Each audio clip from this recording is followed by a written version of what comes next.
Los cuestionamientos a la ley antiterrorista, los últimos atentados y avisos de bomba son algunos de los temas que queremos conversar con el ex fiscal jefe de la zona oriente metropolitana y actual decano de la Facultad de Derecho de la Universidad San Sebastián, Javier Armendáriz. Señor Armendáriz, gracias por conversar hoy con CNN Chile. Gracias a ustedes, Daniel. Buenas noches. A usted le tocó investigar en un primer momento el llamado caso Bombas. En esa investigación, ¿con qué dificultades se topó para poder dar con los responsables de los bombazos? Con las dificultades que suelen ser habituales en este tipo de casos. En primer término, se trata de grupos inorgánicos que no tienen jerarquía, no tienen estabilidad, no tienen participación en algún proyecto definitivo. Por otra parte, hay que tener claro que para lograr una sanción efectiva respecto de esto es necesario conectar a las personas determinadas con atentados determinados. No es posible castigar ideas o castigar actitudes. Luego son delitos que en sí mismos, aparte de los propios del sitio del suceso de la explosión, no tienes otro tipo de huella, otro tipo de características. Y por lo tanto son investigaciones que tienen un gran nivel de información, una gran cantidad de información, pero que en definitiva poca de ella apunta a la determinación de personas en particular. Porque además, obviamente como todo infractor de ley, estas personas buscan impunidad y que, por ejemplo, evitan ser filmadas o andan con ropa oscura o situaciones de esa naturaleza. Usted llevó adelante una investigación, pero nunca tomó la determinación de arrestar ni de comenzar una acusación formal contra ninguna de las personas que aparecían como sospechosas. ¿Por qué? ¿Qué faltaba para poder tomar ese paso? Si me permites, Daniel, una precisión. El fiscal por sí mismo no toma la decisión de arrestar o detener a nadie. Esa es una decisión que emiten los jueces. En esto es importante conocer cómo opera el sistema procesal penal chileno, donde la persecución penal es llevada adelante por fiscales, ¿no es cierto?, auxiliados por las policías, pero que frente a jueces, que son los que toman determinaciones que afectan los derechos ciudadanos en términos de una investigación y, por supuesto, de una condena, no es más que un simple litigante que está haciendo una pretensión.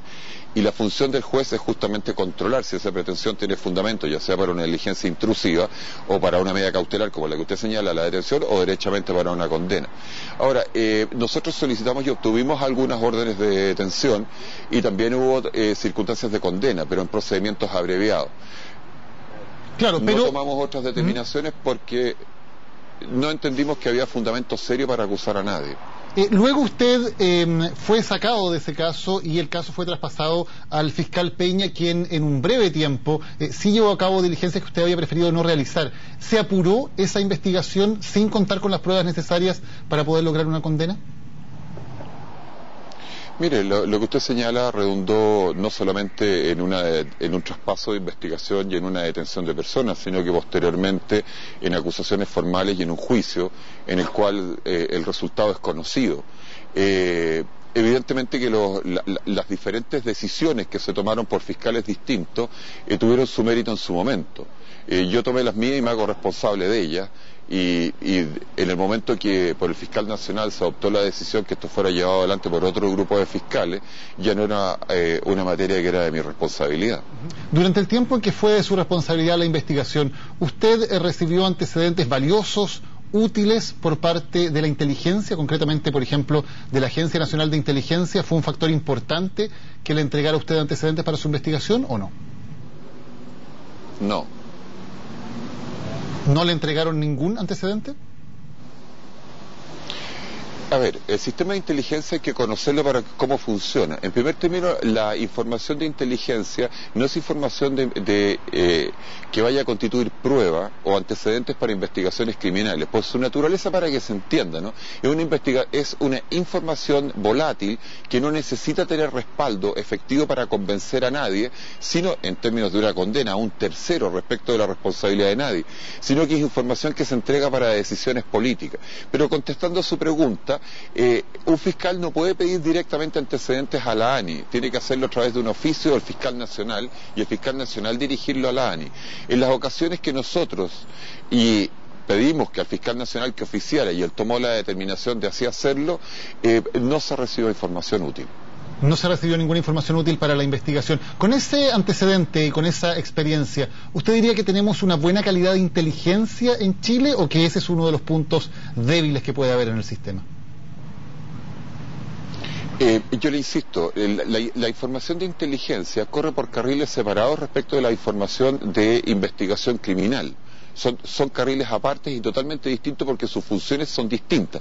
Sí pueden tener un canal comunicante en cuanto de comunicación, en los términos que le he definido, de si el fiscal nacional oficia y se informa, y ello permitiría eventualmente, si se entrega información, adoptar líneas de investigación, pero por sí misma jamás, en ninguna parte del mundo, la información de inteligencia sirve para fundar pretensiones de condena criminal, en ninguna parte. Por supuesto, pero ahora, yendo a su pregunta, la calidad de la información de inteligencia la desconozco, jamás he trabajado en ese sector.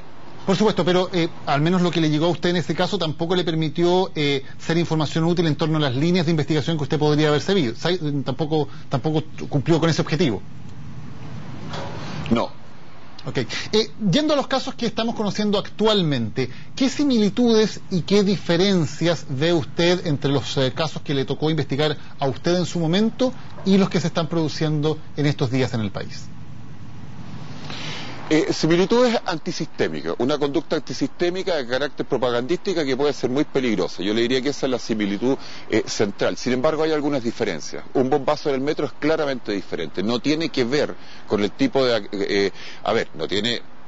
buscando la diferencia, evidentemente que ambos son delitos, ambos tienen mismos fines, pero en cuanto al objeto del ataque, el actuar en el metro hay un cambio evidente. ¿Por qué? Porque en general los atentados en la época que la investigación estuvo a mi cargo tendían más a atentar contra bienes y determinadas categorías de bienes, fundamentalmente bancos, por ejemplo, de esa naturaleza, o entidades gubernamentales, y no a afectar a la persona de a pie, como evidentemente todos sabemos que puede pasar si pongo una bomba en el metro. Y luego también es distinto estas circunstancias de andar quemando autos por la calle, porque eso evidentemente que no atenta contra la autoridad o no atenta contra el Estado o aquello que en general estas corrientes antisistemas ven como enemigo. Aquí es una actitud indiscriminada que afecta al ciudadano de a pie. Eso yo diría que es nuevo. ¿Y eso, señor Armendáriz, le hace a usted más bien suponer que se podría tratar de grupos distintos o de los mismos grupos que hayan tomado una postura diferente o más radicalizada en la forma de ejercer sus acciones? Es que lo que pasa es que la identificación puede hacerse en términos categoriales, pero no en términos de individuos. Por lo tanto, yo le podría decir, sí, son grupos antisistémicos, ¿no es cierto?, en términos de que ven la organización social que nosotros tenemos, ¿no es cierto?, en nuestro Estado democrático de derecho, no lo ven como satisfactorio o derechamente indeseable. Pero si usted me dice las mismas personas, entonces ahí ya tenemos que entrar a categorizar individuos, y eso lo ignoro. Por supuesto. Puedo tener mis suposiciones personales, pero lo ignoro. Señor Armendáriz, ¿hoy existen grupos terroristas que estén operando en Chile? La definición de lo que es terrorista es, para que se entienda, extremadamente pantanosa. Muchas veces se llama terrorista a un simple adversario político y en realidad los medios que utilizo yo, que llamo terrorista al otro, son exactamente los iguales, los mismos o más perjudiciales o incluso a nivel de Estado. ¿Qué es lo que es terrorista y qué es lo que no es terrorista? Es un tema que puede ser objeto de debate. Para que se entienda, en general, para que exista un delito de terrorismo tenemos que juntar tres cosas. Una agrupación de individuos, la existencia de uso, ¿no es cierto?, de medios de destrucción, bombas, artefactos explosivos, artificios, y una motivación de tipo político o de tipo social. Desde ese punto de vista podríamos decir que algunos actos que han ocurrido en Chile son terroristas y otros no. Pero aquí la discusión de lo que es terrorismo o no es terrorismo, la verdad que puede enfocarse en carácter académico, porque en definitiva lo que le importa, a mí me parece, ¿no es cierto?, a la ciudadanía, es que se identifiquen a personas y se le hagan responsables de sus conductas, y eso no puede ser perdido de vista. En Chile todos los delitos que se sancionan como terroristas son delitos igual, salvo que se les saque el componente de terrorismo. Dicho de otra manera, la persona, si es sorprendida en la conducta, ¿no es cierto?, siempre va a ser sancionada. Lo que sucede es que la calificación de terrorista agrava la conducta. Lo que le estoy tratando de mostrar es que podemos discutir si corresponde invocar o no la ley terrorista en tal o cual caso, pero es una discusión que no tiene mucho sentido, salvo el académico, ¿no es cierto?, si no tenemos responsables determinados a quien dirigir esa imputación. Y para llevar adelante la investigación, ¿la ley antiterrorista es un elemento que es útil para los fiscales para llevar adelante una investigación sobre casos como estos, tal como está hoy la ley antiterrorista, o no es útil? En investigación pura y dura, no es útil porque la ley antiterrorista, ¿no es cierto?, la ley 18.314, no contempla ningún método o medio de investigación especial hasta antes de la identificación de personas y su formalización. Dicho de otra manera, la investigación de delitos terroristas en Chile, para que se entienda, queda librada o queda regida a las reglas comunes, por lo menos en lo que es antes de la audiencia de formalización o antes de la detención. Dicho de otra manera, mientras usted no tenga un responsable, la ley antiterrorista no le sirve de nada.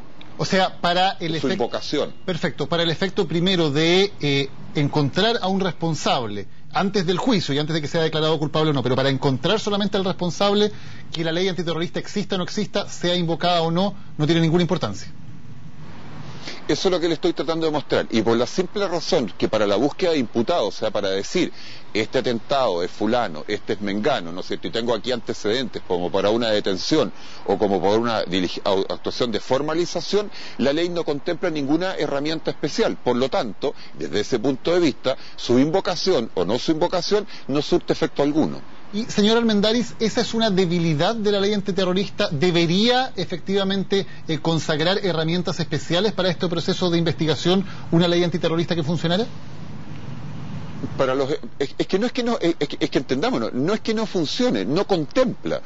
El no funcionamiento partiría de la base que existe alguna ley al respecto y no está surtiendo efecto. No tiene norma al respecto. Pero yendo a su pregunta, suele ser frecuente y corriente, y se observa en derecho comparado, de que las conductas terroristas tengan posibilidades de investigación especiales. En nuestra ley no es así.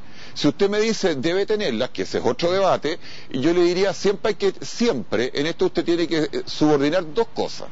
Por un lado, los derechos civiles de las personas que van a ser investigadas o afectadas, y por el otro lado, la intensidad, ¿no es cierto?, y el tipo de actuación de investigación que usted desea.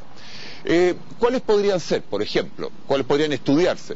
Algún tipo de técnicas de infiltración que se llaman agente informante, hay varios agentes reveladores, agente provocador. Esa podría ser una línea, con la observación de que no suelen ser muy eficaces en el corto plazo, y también algún tipo de interceptación de comunicaciones.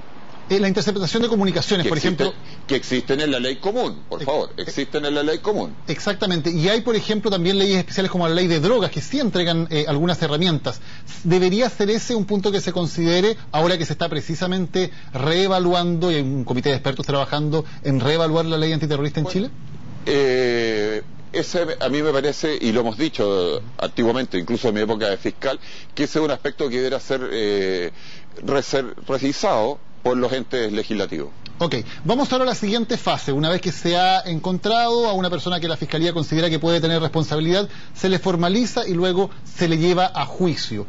¿Los elementos especiales que tiene la ley antiterrorista en ese aspecto son útiles o no son útiles para lograr condenas?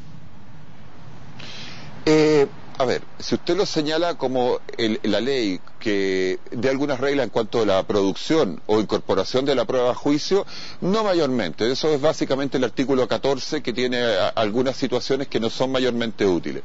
La ley terrorista tiene que ver más con lo punitivo que con lo propiamente procesal penal. Es más penal que procesal penal. Lo que sí hay que decir, lo que contempla medidas interesantes, eficaces, es en cuanto a la protección de víctimas y testigos.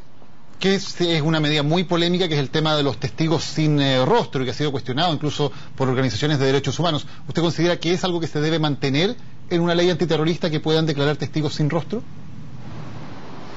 En la medida, la identidad del testigo, en la medida que exista la posibilidad de contrainterrogación del testigo y una fundamentación adecuada de la convicción del sentenciador en cuanto a los dichos de la persona, a mí me parece que es una institución que debiera mantenerse. Javier Armendáriz, muchas gracias por haber conversado hoy con CNN Chile. Muy buenas noches. Muchas gracias, Daniel. Buenas noches. Gracias a ti. Bien, despedimos esta edición de Resumen Ejecutivo. Llega ahora Matilde Burgos a hacerse cargo de las informaciones, como siempre en vivo en CNN Chile. A las 10 de la noche, CNN Prime, y a las 11 de la noche no se pierdan un especial de Cable a Tierra conducido por Mónica Rincón, con todo lo que usted debe saber sobre los últimos acontecimientos en Gaza. No se muevan de la sintonía de CNN Chile.